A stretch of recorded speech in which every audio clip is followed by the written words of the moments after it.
Voilà, bandeko balandi bisika boza de partout. Nazali bosso RTBF bozo mona image. Na sima na ngai kuna ezali RTL. Baza presque ba voisin, ba kangami. Message na ngai ya ko passer bino d'abord avant na bandolo ba makambo misusu bandeko na ngai. Lobi tozo kutana awa ici na ngonga ya 13h devant RTBF. Tozo kutana awa pona ko dénoncer makambo RTBF na RTL bazo sala bandeko na ngai. Ba boma ba congolais. Ba viola bana basi na est. Si le bazo boma ba congolais, RTBF n'a jamais eu le temps ya ko lekisa yango na télévision na ye, RTL n'a jamais fait ça. Bazo continuer ko sala du mal na Congo, RTBF n'a jamais. Mais lelo RTBF a eu beaucoup na lobi na bino azumbongo na RTL pour na ko salir l'image de la République. Salir l'image du chef de l'État, salir l'image de la République bande konangai. Et l'inko lobana bisabino armée numérique ezo sala tous les moyens ya ko même na niveau international pour na ko déstabiliser mboka na biso. Bande konanga ba Congolo bazali conscient. Nazo lancer bino appel lobby tozo kutana na ngonga 13h. Bitumbo tozo bunda bande konanga e umeli ya 35 ans. Les gens ne sont pas contents parce que ba monique na malembe tozo kende makambo biso to sala ki toza ko gagner les batailles.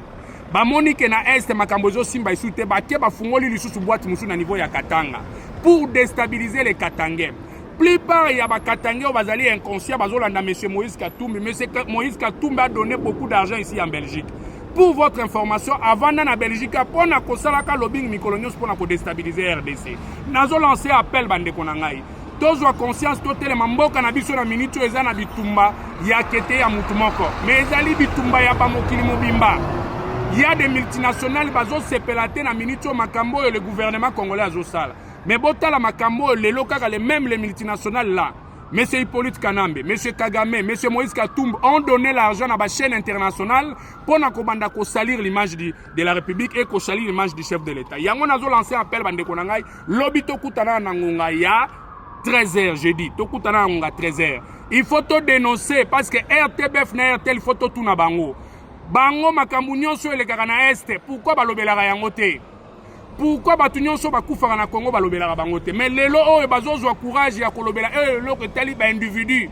Makambo ezo concerné lelo ezo sala na mboka na biso bazolobela yango te.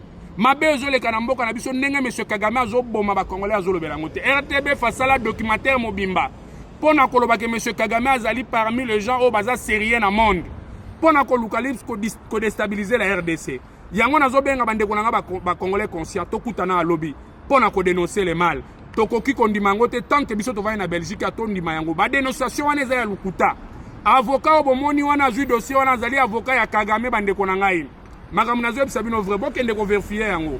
Bokomona ke azalaki wana pona ko suivre dossier ya Kagame. Il est avocat de Kagame. Boke bana makambo ya oezoleka.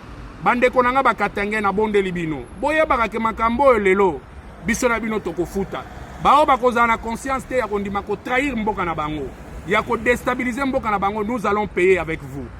Lelo bozondi make un individu moko soit disant Katangais aye alobi ke non baza kozwa ba minerai ya Congo bazo sala bo bazo yiba ba minerai ya Congo. Nyonso na pona kokota biso na distraction ya koambrier biso pona makambo ya este to landela yango lisusu te. Ezali esprit ya o babengi armée numérique ya Kagame na batu na ye click na ye ya ba mafie. Bande konanga tokutani lobby awa. Nazana kanda ya kosakana te na yebisi bino ke lobby tokozala. Soki ba okanga biso awa lobby. Soki ba roboma biso to ko dénoncer au RTBF na RTBF osala. Merci.